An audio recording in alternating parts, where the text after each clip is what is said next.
My mom looked at me with those wide, innocent eyes and said they could only afford one seat on the cruise. My sister was going.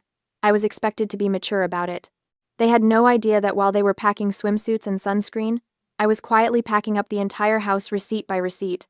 Sunlight filtered into the dining room of my parents' house, casting long shadows across the table where I sat across from my mother, father, and younger sister, Lydia. The Saturday morning air smelled like coffee and the cinnamon rolls my mother had warmed up, comfort food she only brought out when she wanted something or needed to deliver bad news. I should have known right then. My mother announced the 10-day Caribbean cruise with a theatrical flair that would have made a Broadway actress jealous. Her hands moved through the air as she described the ocean view cabin, the all-you-can-eat breakfast buffet, and the spa credits that came with the premium package. She painted such a vivid picture that I could practically smell the salt air and feel the tropical sun on my skin. "It sounds amazing," I said, genuinely happy for them. After the year they'd had Dad's health scare in March, Mom's anxiety about his recovery, they deserved a break. "When do we leave?" 2. The atmosphere shifted so abruptly I felt the temperature drop. My mother's animated hands froze mid-gesture. My father suddenly became fascinated with his coffee mug. Lydia, my 29-year-old sister who still hadn't figured out what she wanted to do with her life, looked anywhere but at me. "Am I going too?" I asked, that simple question hanging in the air like smoke. The silence didn't just hang there, it suffocated the room, pressing down on my chest until I had to remind myself to breathe. Instead of a flat rejection, which would have been honest at least, my mother reached across the table and grabbed my hand. Her fingers were warm, her grip tight, and her face arranged itself into an expression of perfectly practiced guilt. "Hinsley, honey," she began, her voice dropping to a conspiratorial whisper, dripping with that sweetness she reserved for manipulation disguised as maternal concern. "You know how hard this year has been. The Robinsons next door just got back from Italy, and your father, honestly, he feels like he's failing us. With the cut hours, he feels small. This cruise isn't just a vacation. It's about dignity. It's about showing everyone, showing himself that he can still provide a premium life for his family." She squeezed my hand, looking at me with wet eyes. "The doctor said, stress is his worst enemy right now. He needs space to breathe and relax, or I'm afraid he'll collapse. And the cabin we booked, it's the deluxe suite. It's designed for 3 people, max. Buying a 4th ticket would have tilted the budget from tight to impossible. You understand, don't you? You've always been the sacrifice hitter for this team, Hinsley. We need you to take one for the team so your father can feel like a king for 10 days. I wanted to point out that Dad's need for dignity had never stopped him from inviting his poker buddies over to crowd around the dining table I'd bought, but I stayed quiet. "And Lydia," Mom continued, her eyes getting misty on cue. "She's so fragile right now. The situation with Trevor really shattered her. She needs this trip to find herself, to heal, to remember who she is without a man defining her." Lydia nodded solemnly, playing her role to perfection. Never mind that she'd been the one who cheated on Trevor, or that she'd bounced back within a week by going out clubbing every night. My mother's phrasing, "the situation," was a masterclass in rewriting history to make Lydia the victim. Then came the killing blow, delivered with surgical precision. "You've always been the rock, Hinsley, the strong one, the responsible one." My mother squeezed my hand tighter. "We knew you'd be the only one mature enough to understand why we couldn't make it work for 4 people. You'll be fine holding down the fort, won't you? Someone needs to stay here, water the plants, collect the mail. You understand, don't you, sweetheart?" It wasn't a question. It was a command wrapped in flattery, a weaponized compliment designed to silence any protest before I could form one. My father finally looked up from his coffee mug, clearing his throat. "It's been a tough year financially, Hinsley. We had to make some hard choices to keep up appearances. But you know we'd bring you if we could afford it." The lie sat between us like a third presence at the table. I knew the truth they weren't saying. I'd seen the credit card statement on the counter last week when I'd been organizing their mail, another one of my unofficial responsibilities. The cruise was charged to a card with an 18% interest rate. They hadn't saved for this trip. They'd financed it to impress the neighbors. And when the bills came due in a few months, when Dad's cut hours and medical expenses made it impossible to pay the minimum, they'd come to me, just like they always did. I thought about the $300 I'd quietly transferred to their account last November when the heating bill was overdue. The $500 I'd loaned them in February that was never mentioned again. The countless times I'd picked up groceries and never been reimbursed because you were already at the store anyway. But I didn't argue. I didn't scream. I didn't flip the table or throw the cinnamon rolls against the wall, even though every cell in my body wanted to. I simply nodded. Of course, I heard myself say. I understand. You guys deserve this. My mother's face flooded with relief. Oh, honey, I knew you'd get it. You're such a good daughter. To understand why I didn't fight back in that moment, I need to explain the last 8 years of my life. At 26, fresh off a layoff from my first real job, I moved back home. It was supposed to be temporary 3 months, maybe 6.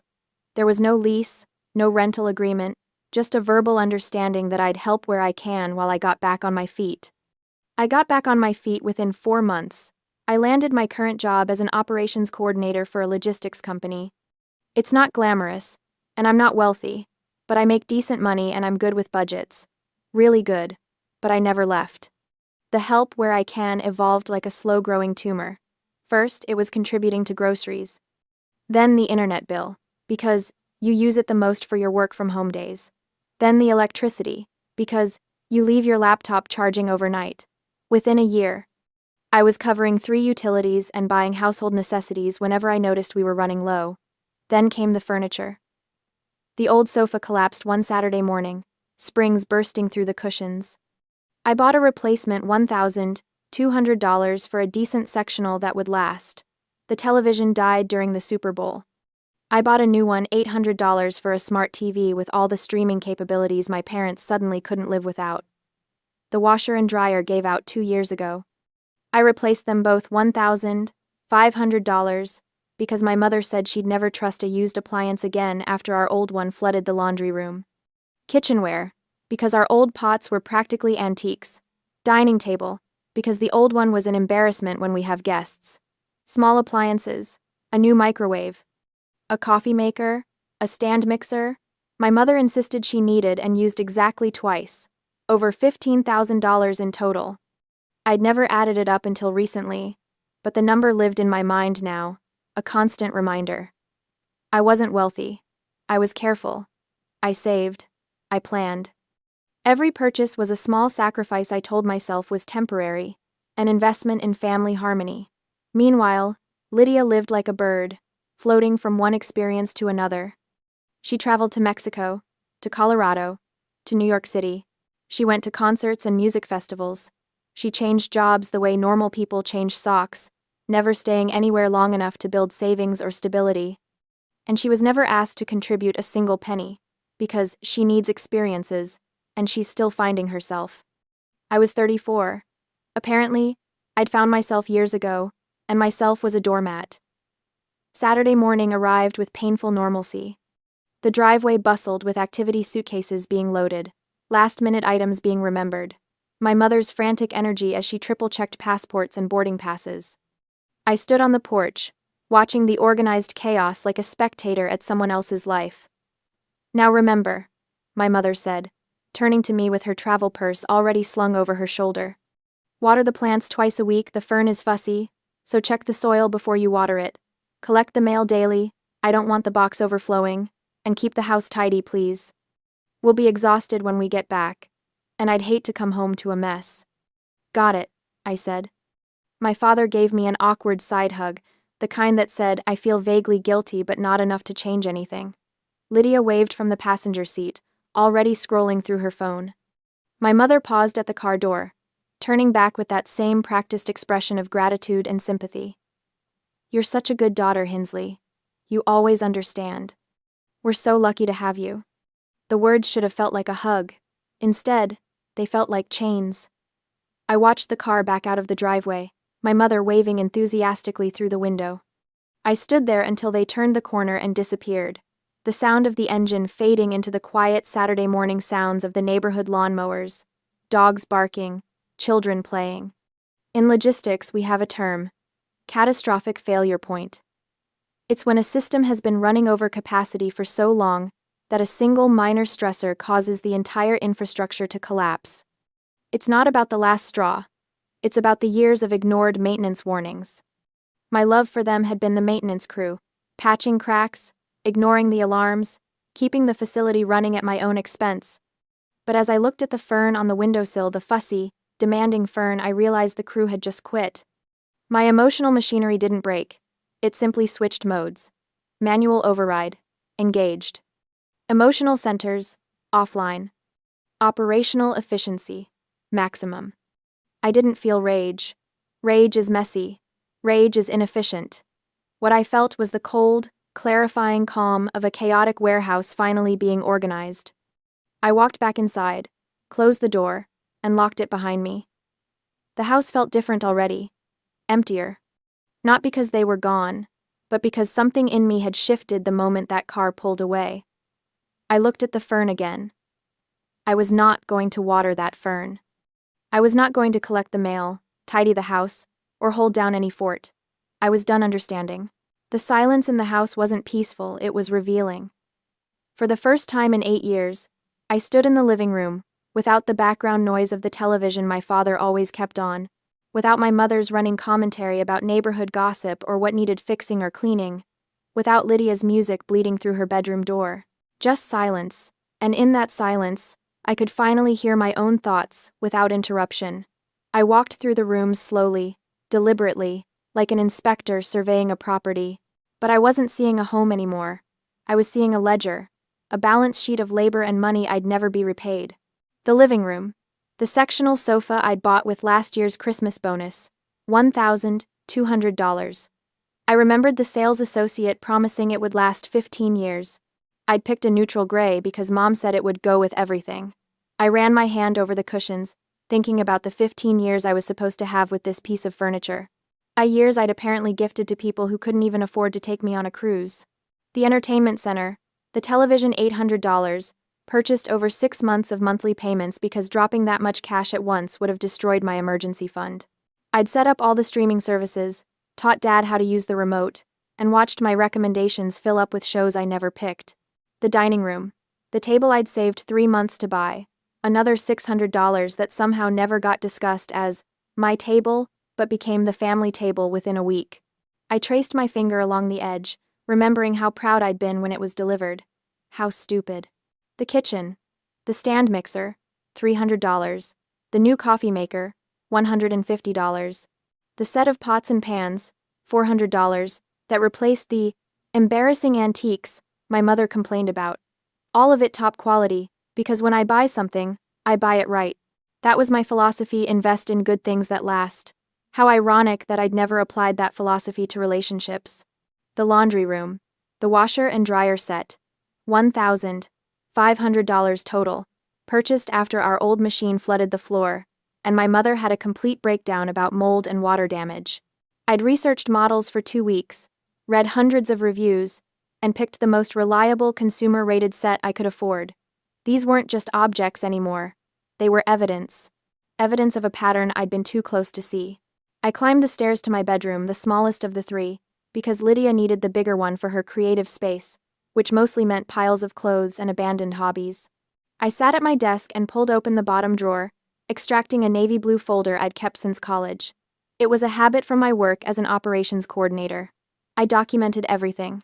Order numbers, tracking confirmations, delivery dates, warranties. I filed receipts not because I suspected anything, but because losing documentation drove me crazy. If something broke under warranty, I needed proof of purchase. If a company overcharged me, I needed evidence. It was professional habit, nothing more. Until now, I opened the folder. Bank statements going back 6 years, email confirmations from every major purchase, photos of receipts I'd snapped on my phone and forgotten about. Even a few handwritten notes I'd made during particularly expensive months, tracking where my money had gone. I spread them across my desk, like pieces of a puzzle. Only this puzzle, when assembled, showed a picture I'd been avoiding for years: my exploitation. Sofa, $1,200, check. Television, $800, check. Washer and dryer, $1,500, check. Dining table, $600, check. Kitchen appliances, $850, check. Kitchenware, $650, check. Monthly utilities I'd been covering: internet, $80, Electricity averaged $150, water during summer months, $60, over 8 years. I opened my laptop and created a new Excel spreadsheet. Column A, item. Column B, cost. Column C, purchase date. Column D, current estimated value. My fingers moved across the keyboard automatically, that same efficiency I brought to logistics problems at work. This wasn't emotional anymore. This was data. Data I could quantify, organize, and weaponize. Total spent, $15,340. The number glowed on my screen like an accusation. $15,340. That was a decent used car. That was a year of rent. That was 6 months of savings I didn't have because I'd been furnishing someone else's life. This wasn't about the cruise. The cruise was just the final insult, the moment the pattern became impossible to ignore. This was about 8 years of being the responsible one, the rock, the daughter who always understands while being systematically drained. I closed the spreadsheet and sat back in my chair, staring at the ceiling. A water stain shaped like a cloud marked the corner, something I'd noticed 2 years ago and offered to have fixed. "Don't worry about it," Dad had said. "We'll get to it eventually." Eventually never came, but my contributions always did. The realization didn't crash over me like a wave. It crystallized, sharp and clear. I needed to leave, not eventually, not after the cruise. Not after having a family meeting, where I'd be gaslit into staying for just a little longer. Now, while they were gone. While I had 10 days to execute without interference. I opened my laptop again, but I didn't waste time browsing apartment listings or waiting for credit checks that take weeks. I'd learned long ago that residential moves are slow, bogged down by applications, reference checks, security deposit negotiations, and landlords who take forever to respond. Instead, I pulled up my corporate contacts from work. Our logistics company partners with corporate housing providers, furnished executive suites, designed for relocated employees, traveling consultants, people in transition, who need move-in-ready solutions immediately. I scrolled through my saved emails until I found it. Coastal Executive Suites. I'd booked accommodations there for visiting regional managers at least a dozen times. I knew their process. I knew their turnaround time. And I knew they valued corporate relationships, which meant minimal paperwork and fast approval. I called the direct line, bypassing the website entirely. "Coastal Executive Suites, this is Marcus." "Hi Marcus, this is Hinsley Graham with Davidson Logistics. I need an emergency 30-day booking for myself, personal situation. What do you have available for immediate occupancy?" "Let me check. We have a 1-bedroom ocean view suite available now. It's $2,500 for the month. All utilities included. Fully furnished, kitchen stocked with basics. Would need a credit card hold and your corporate employee ID for verification. $2,500. It was expensive, almost double what I'd pay for a regular apartment. But I had a secret weapon. An emergency fund I'd been quietly rebuilding since the washer and dryer disaster 2 years ago, specifically for a catastrophic event. I just didn't realize until now that the catastrophic event would be my own liberation. Perfect. I'll take it. How quickly can you have the paperwork ready? Give me 2 hours, I'll email everything over. I hung up and stared at my phone. 2 hours. In 2 hours, I'd have a place to go. A place that was mine, where I didn't owe anyone anything, where the furniture belonged to the rental company and I could walk away when the lease ended without leaving thousands of dollars behind. My hands weren't shaking. They should have been. This was the biggest decision I'd made in years, but they were steady. This was how I operated under pressure at work. Identify the problem, find the most efficient solution, execute without emotion. Hesitation was the enemy of logistics. I spent those 2 hours not panicking, but planning. I pulled up a mental inventory of what I actually needed to take. My clothes, my laptop, my documents, my personal items. Everything else in this house, the furniture, the appliances, the kitchenware, belonged to me by purchase, but they could stay. Let them keep it. Let them realize exactly what I'd provided the moment it was gone. No, wait, not everything would stay. I walked back downstairs, through each room, taking mental notes. The sofa stays. The TV stays. The washer and dryer stay. But I'd take the coffee maker, the good one, the one I bought because I actually like good coffee. I'd take the stand mixer my mother used twice. I'd take half the kitchenware, the pieces I actually used when I cooked for myself. No, wrong approach. That was thinking like someone who still cared about being fair. New strategy.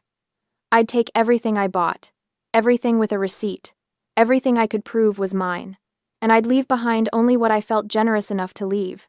My email pinged. The rental agreement from Coastal Executive Suites, ready for digital signature. I read through it carefully, occupational hazard before signing. Move-in date, Tuesday. That gave me 3 days to execute the move during normal business hours, when none of the neighbors would question a moving truck. I set up mail forwarding online, effective Tuesday. My bank, my insurance company, my credit cards, all of it routing to the new address.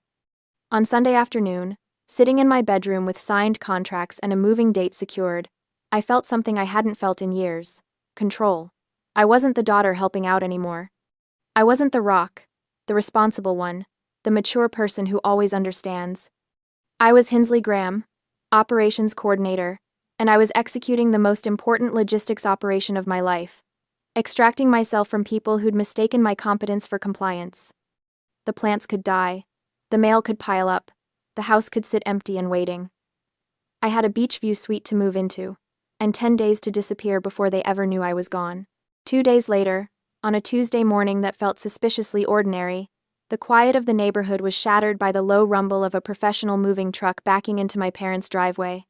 I had scheduled the movers for 8 a.m. sharp, early enough that most of the neighbors would already be at work, but late enough that I wouldn't look like I was sneaking around in the dark. The physical dismantling of my parents' house began with surprising efficiency. The crew chief, a stocky man with weathered hands and a clipboard, approached me at the front door. "Everything marked goes?" he asked, scanning the interior with professional indifference. I nodded, my throat tight but my resolve ironclad. Everything with a yellow tag, nothing else. Dough, and... I had spent Sunday afternoon walking through the house with a roll of bright yellow stickers, methodically marking every single item I had purchased over the past 8 years. The sofa, where my mother held court during her phone marathons, yellow tag.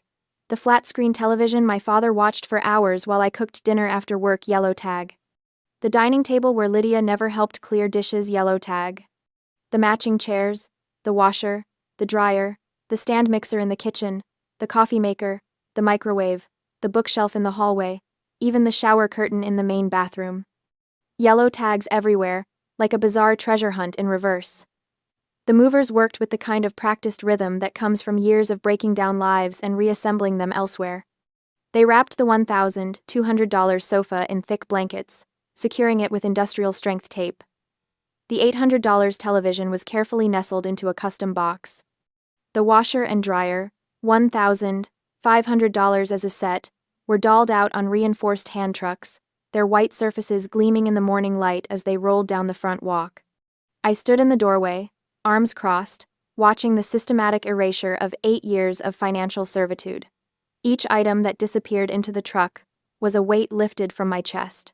The dining table, the chairs, the area rug from the living room, the kitchen appliances, the bedding from the guest room I had occupied before moving out years ago, the towels, the cookware, the dishes, all of it. Gone. I had intentionally left behind the items I didn't pay for, the things that existed in the house before I became the family ATM. My father's old, worn-out recliner sat in the corner, its brown fabric faded and pilling at the arms. A cheap brass lamp my mother had owned since the 80s stood on the floor beside it, its shade yellowed with age. Some dusty decorative pieces, ceramic figurines, and fake plants remained on the mantel, untouched by yellow tags. Those things weren't mine to take. I wasn't a thief. I was simply reclaiming what belonged to me. As the movers cleared the living room, the space transformed before my eyes. What had once been cluttered and suffocating became vast and hollow. The hardwood floors, usually hidden beneath furniture and rugs, stretched out bare and scuffed. Dust bunnies cowered in the corners where the sofa had stood. The walls looked naked without the television mounted on the center wall. And there, in the midst of all that emptiness, sat my father's recliner.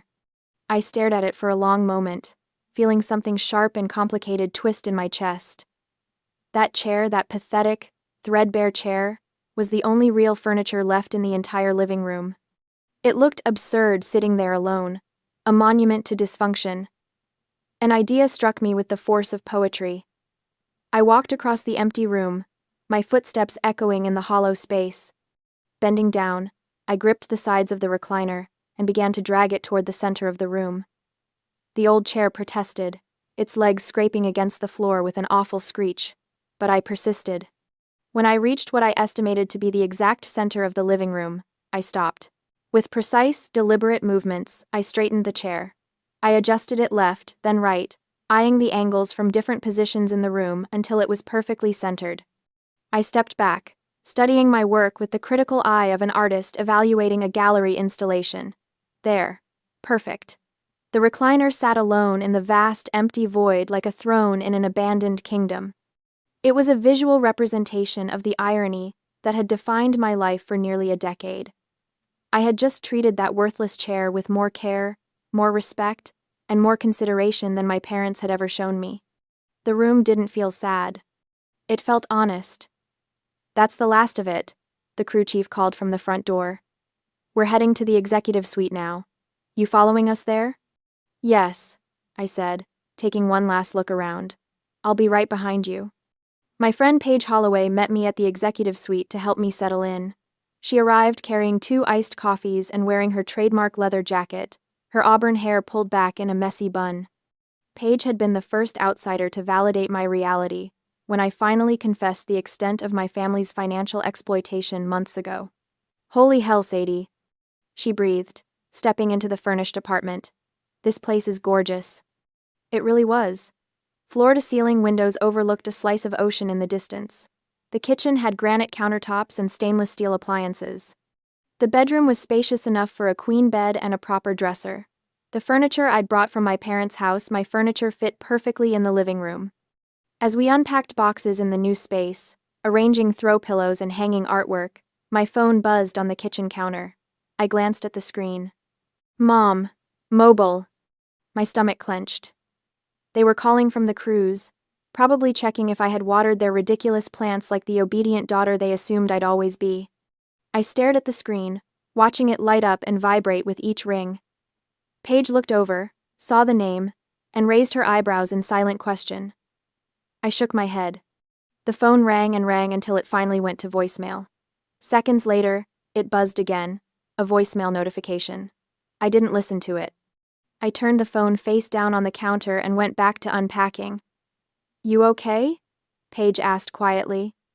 "I'm perfect," I said, and I meant it. I spent the rest of the week settling into my new life.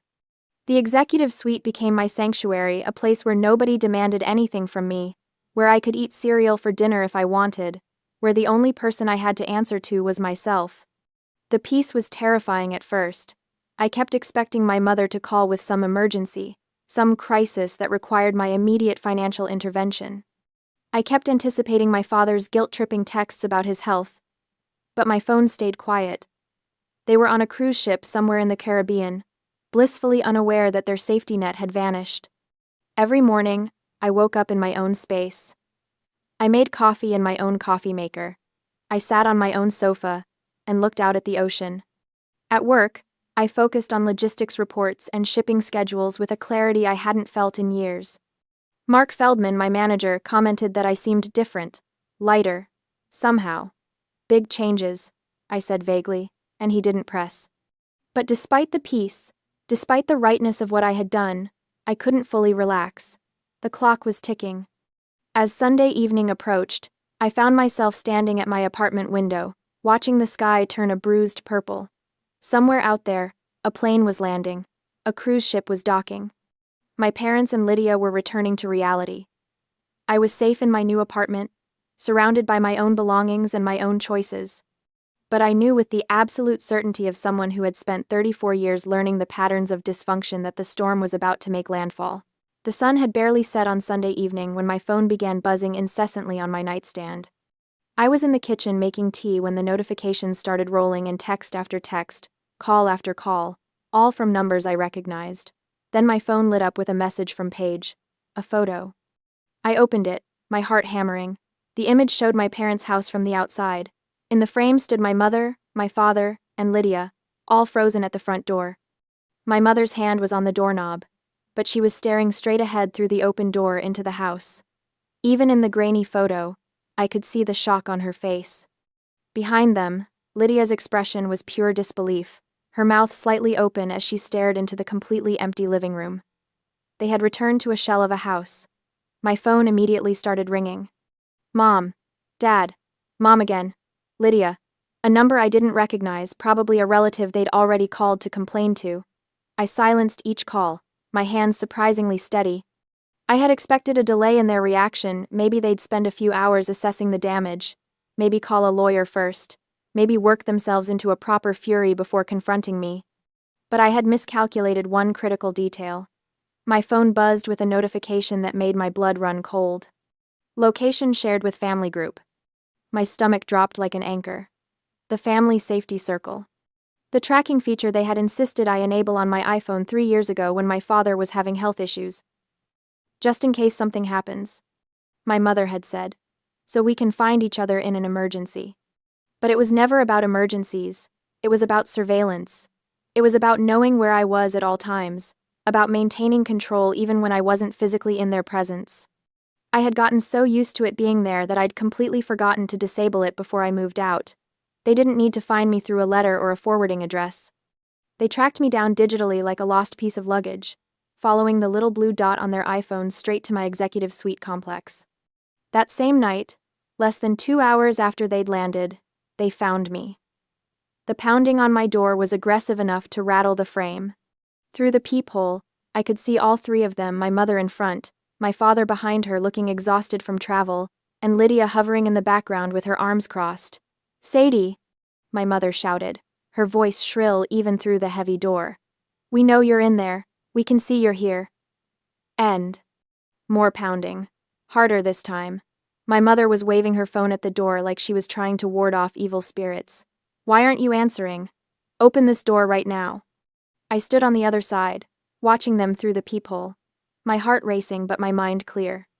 The violation of my privacy, the fact that they had tracked me like I was a criminal instead of their daughter, fueled my resolve more than their anger ever could. This was it. The moment I had been preparing for. I unlocked the door and opened it. They burst into my apartment like a SWAT team, my mother leading the charge. She stopped short when she saw the living room, saw her sofa, her television, her dining table, all arranged beautifully in my new space. What the hell do you think you're doing? She demanded, whirling on me.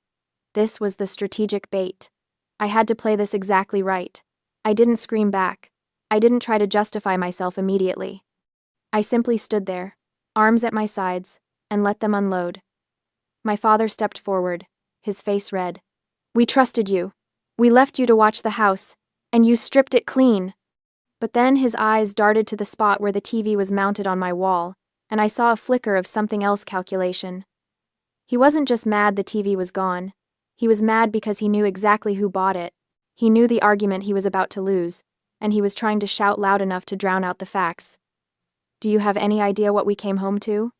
My mother's voice was climbing into hysteria. The house is empty. There's nothing left. Just your father's old chair sitting in the middle of the room like some kind of sick joke. Lydia finally spoke up from her position near the door, her voice dripping with disdain. I always knew you were jealous of me, but this is pathetic even for you. Jealous? I repeated quietly. Don't play dumb, Lydia snapped. You did this because you weren't invited on the cruise. Because Mom and Dad chose to spend time with me instead of their bitter, angry older daughter who's never had any fun in her life. My mother nodded vigorously. That's what this is really about, isn't it? You're punishing us for leaving you behind. You took everything we have because you couldn't stand that we were happy without you.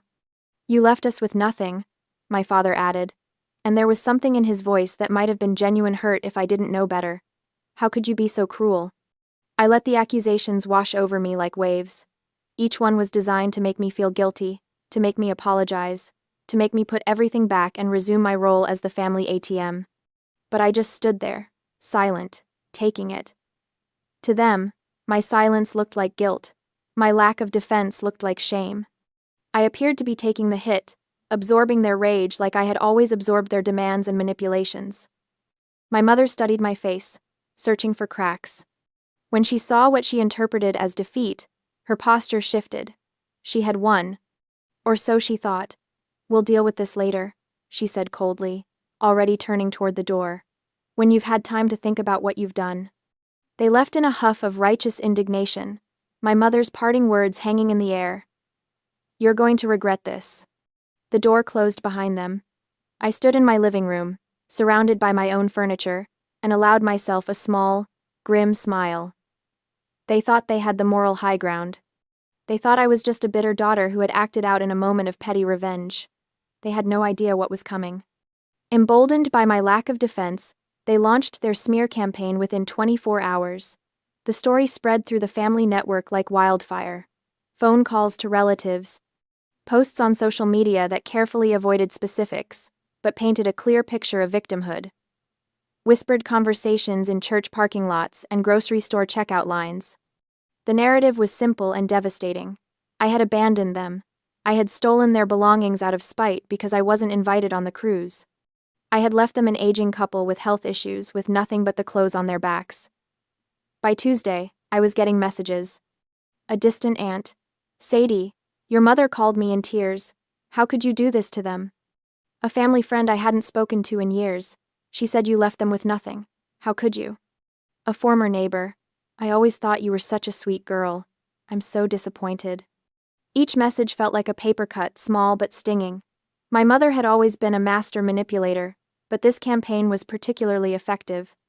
She had positioned herself as the victim of a cruel, ungrateful daughter, and people were buying it. I felt the sting of the attack on my character. For a brief moment, I wondered if I should defend myself immediately, post my receipts online, expose the truth for everyone to see. But I didn't panic. At work on Wednesday, my manager Mark Feldman pulled me aside. He was a no-nonsense man in his 50s, who had always treated me with respect and fairness, qualities I had learned to appreciate after 34 years of conditional family love. You okay, Graham? He asked, studying my face. You seem distracted. Family stuff, I said vaguely. He nodded slowly. I don't ask for details unless you want to share them, but I've worked with you for 6 years, and I know you. You're one of the most responsible, reliable people I've ever managed. He paused. I don't know what's happening with your family, but I can tell you've been carrying more than anyone realizes, and whatever you did, I don't think it was wrong. The unexpected validation hit me harder than any of the accusatory messages. My throat tightened. Thank you. You don't have to thank me for stating facts, he said simply. Now get back to work. That shipment schedule isn't going to optimize itself. That evening, Paige came over with pizza and wine. She had seen some of the social media posts, my mother's vague but pointed comments about betrayal and heartbreak. They're really going all out, huh? Paige said, scrolling through her phone. They think they've won, I replied, taking a sip of wine. They think I'm the villain of the story. Paige set down her phone and looked at me directly. If taking your own things back makes you the villain in their story, then the problem existed long before you emptied that house. She was right, and more importantly, I was ready. I had let them take their shot. I had let them paint me as the bad guy. I had given them just enough rope to hang themselves. Now it was time to spring the trap. The phone calls had been relentless. 3 days of nonstop harassment from relatives I barely spoke to, suddenly very concerned about family unity and respect for your parents. Aunt Carol, who hadn't invited me to Thanksgiving in 5 years, left a voicemail calling me selfish and cruel. Uncle Jim texted paragraphs about how disappointed Grandma would be, never mind that Grandma had been dead for 7 years and never met half the furniture they were crying about. The smear campaign was working exactly as Mother had designed it. I was the ungrateful daughter, the thief, the one who abandoned her poor, struggling parents while they were on vacation. I let them talk.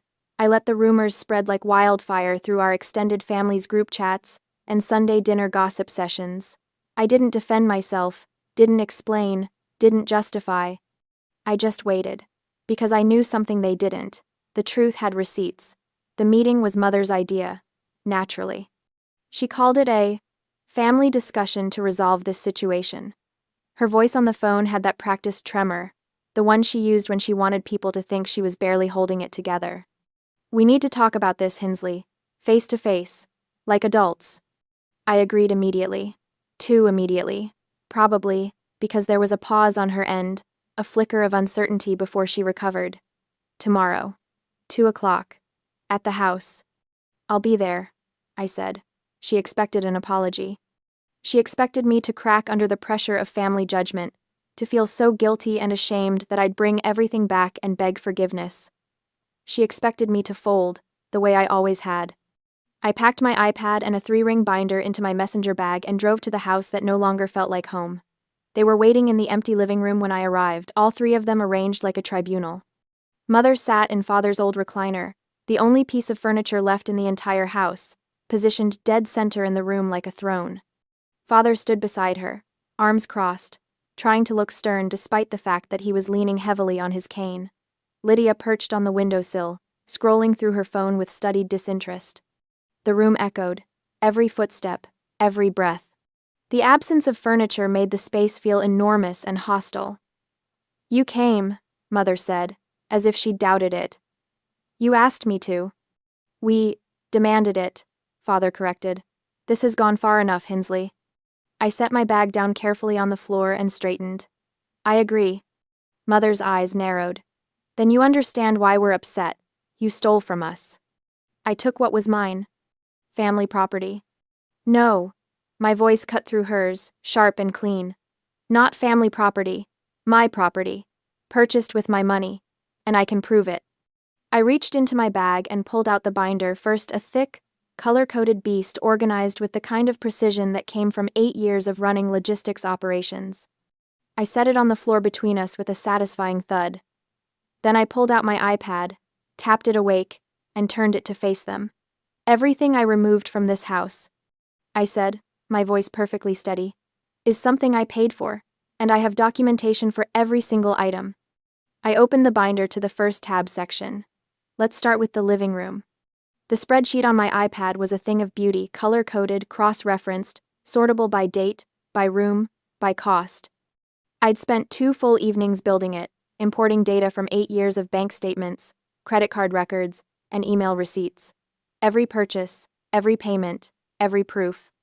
The sectional sofa. I tapped a line on the spreadsheet. Lane Furniture. Model Harper. $1,200. Here's the credit card statement. Here's the delivery receipt with my signature. I slid the relevant pages from the binder across the floor. Mother stared at them like they were written in a foreign language. The television. Samsung, 65-inch 4K, $800. Purchased when the old one died. Best Buy receipt. Extended warranty in my name. Another page. Another line highlighted on the screen. The coffee table. The end tables. The lamps. The area rug. I tapped through each one, methodical and relentless. All mine. Purchased between 2017 and 2022. Total value for the living room alone, $4,300. Father's face was turning an alarming shade of red. "This is ridiculous." The kitchen. I didn't let him finish. KitchenAid mixer, $350. Cuisinart food processor, $120. The entire set of all-clad cookware, $600. The kitchen table and chairs, solid oak, custom ordered, $900. "We needed those things," Mother said, but her voice had lost its confident edge. "You needed them. I bought them." I scrolled down. The washer and dryer, $1,500, purchased when the old ones finally died. Installation included. Here's the Home Depot receipt. Here's the service warranty. Here's the credit card charge. I looked up at them, meeting each of their eyes in turn. The guest room furniture, Lydia's room, $800. The desk in the office, the filing cabinets, the bookshelf, the vacuum cleaner, the steam mop, the air purifier in the master bedroom. Tap, tap, tap, each item lighting up on the screen, each receipt sliding across the floor. "Would you like me to continue? Because I can. I have 8 years of documentation. Every appliance, every piece of furniture, every household item I purchased to keep this place functional, while you spent your money on cruises and wine club memberships and Lydia's travel fund." The silence was deafening. I zoomed out on the spreadsheet, showing them the full scope. The total value of items I removed from this house is $15,743. That's the sum at the bottom. That's what I invested in your comfort over 8 years while paying you $1,200 a month in rent. I let that sink in. Watched the math hit them like cold water. $15,000 in furniture and appliances, plus 96 months of rent at $1,200 per month. That's $115,200. That's what I gave you. And what did I get in return? Nobody answered. A bedroom, a curfew, a tracking app on my phone, and a family that called me selfish for wanting my own life. Mother's mouth opened and closed. Father looked at the papers scattered on the floor like they might spontaneously combust. Lydia had finally stopped scrolling, her phone forgotten in her lap. You said I stole from you, I continued, my voice still calm, still professional. But the truth is, you've been stealing from me for 8 years. You took my money, my time, my independence, and my dignity. You took and took and took, and you called it family. I closed the binder with a decisive snap. The only thing I took was what already belonged to me, and if you want to dispute that, I suggest you find a lawyer. Because I guarantee you won't like what they tell you about the legal definition of theft. The power in the room had shifted so completely it was almost visible. The empty space that was supposed to intimidate me, supposed to show me the destruction I'd caused, it showed them instead. It showed them exactly how much I'd carried, how much I'd provided, how much they'd depended on someone they treated like a servant. Mother tried one more time. We're still your parents. And I'm still your ATM, apparently. I picked up my iPad and tucked it back into my bag. But that account is closed now, permanently. I left the binder on the floor, a parting gift. Let them sit with it. Let them read through 8 years of evidence that they'd been exploiting me while calling it love. The meeting with Lydia happened 3 days later. Her idea, communicated through a terse text. Can we talk? Just us. That diner you like near the beach. I almost said no. Almost. But I wanted to see if she'd finally acknowledge her role in this, or if she'd keep playing the innocent bystander. She was already there when I arrived, sitting in a booth by the window, her usual spot when we used to meet for brunch. She looked tired, no makeup, hair in a messy ponytail, wearing a sweatshirt I'd bought her for Christmas 2 years ago. Hey, she said when I slid into the seat across from her. Hey. We ordered. She got the avocado toast and an iced latte. I got a turkey club and coffee. We ate in near silence, the kind of uncomfortable quiet that used to be filled with her stories about travel plans or whatever drama was happening in her friend group. The check came on a small black tray, placed exactly in the center of the table. Lydia glanced at it, then went back to her phone, scrolling, waiting. I watched her for a moment, this woman I'd protected and subsidized and enabled for years. My little sister, the golden child, the one who never had to worry because I worried for her. I picked up the check, calculated my portion, sandwich, coffee, tip, and placed 2 bills on the tray. $18 exactly. That's mine, I said, standing up. Lydia's head snapped up. She stared at the money, then at me, her expression shifting from confusion to comprehension, to something like shock. Wait, what? My share. $18. I slung my bag over my shoulder. Your total is about 22. They take card at the register. Hinsley. Her voice cracked slightly. Are you serious right now? Completely. She looked down at the check again, then at the money I'd left, then back at me. In that moment, the reality crashed over her. Not the furniture, not the move, but this. This small, everyday interaction we'd had dozens of times, where I always paid because I always paid for everything. I can't believe you're doing this over $20, she said, but there was no heat in it, just disbelief. It's not about $20, Lydia. It's about the fact that you expected me to pay. Just like you expected me to pay for everything else. Just like you expected me to keep subsidizing your life while you figured out what you wanted to do with yourself. I didn't ask you to do any of that. You didn't have to. You just let me. I adjusted my bag. And you knew, didn't you? You knew Mom and Dad favored you. You knew they expected more from me than from you. You knew it was unfair. She didn't deny it. For once, she didn't deflect or play dumb or change the subject. Yeah, she said quietly. I knew. And you said nothing. Would it have changed anything if I did? It would have meant you saw me, really saw me, instead of just enjoying the benefits of my sacrifice. Lydia's eyes were shining now, but I felt nothing. No guilt, no sadness, no desire to comfort her. I'm sorry, she whispered. I'm sure you are. Sorry, it's over, probably. I headed for the door, then paused and looked back. Your tab's still on the table. Better handle it before they think you're dining and dashing. I left her there, staring at a $22 check like it was a mirror showing her something she didn't want to see. The smear campaign died within a week. Hard to call someone a thief when they have 8 years of receipts proving ownership. Hard to paint someone as cruel when they have documentation showing they paid over $100,000 in rent and expenses. I didn't blast my defense all over social media. I didn't need to. I simply responded to the family friends who reached out: Aunt Carol, Uncle Jim, a few cousins, with calm, factual corrections. I understand my parents told you I stole from them. That's not accurate.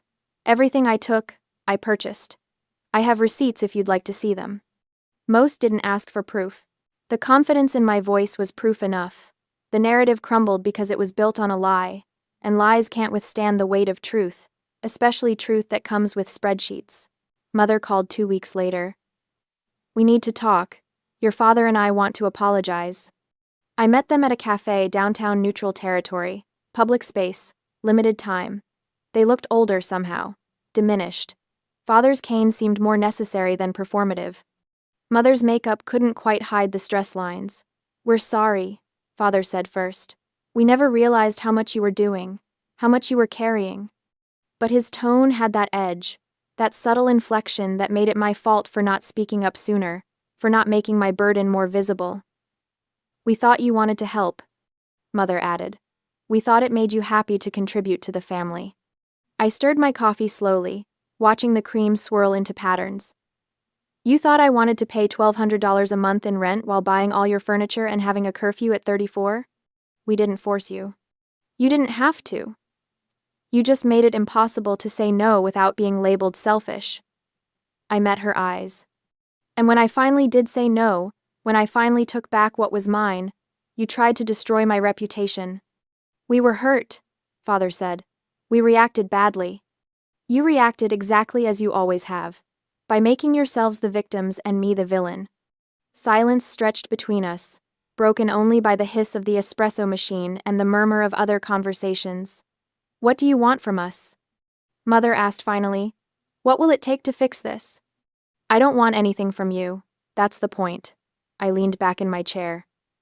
I'm not moving back. I'm not providing financial support anymore. If you need help, you figure it out.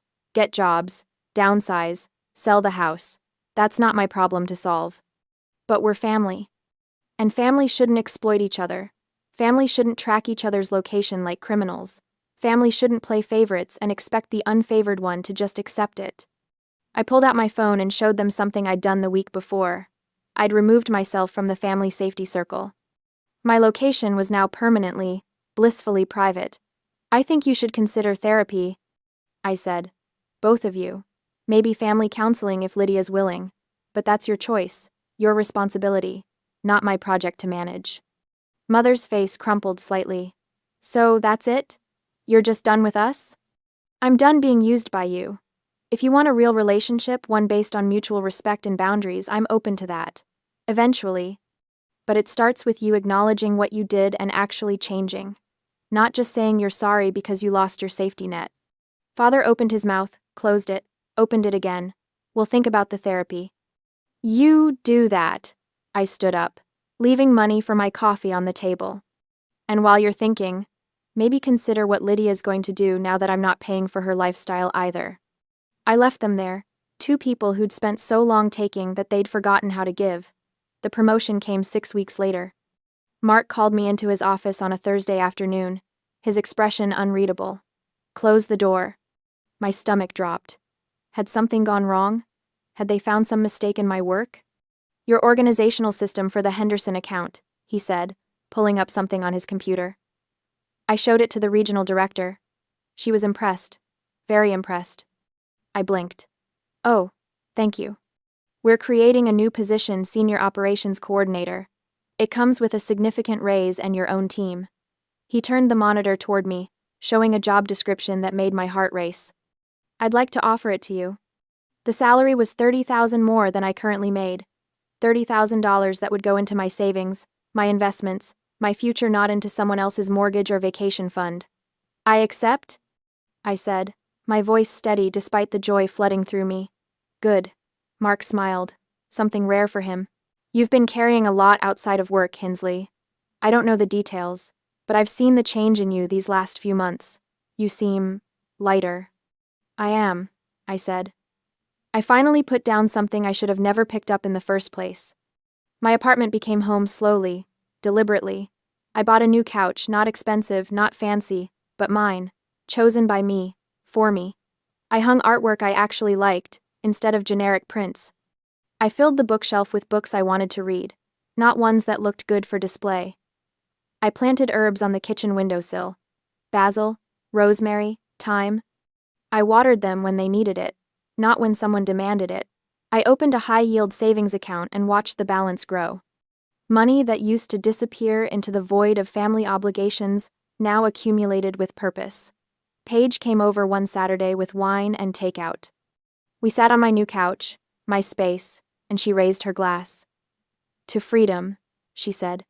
To freedom, I echoed. Do you regret it?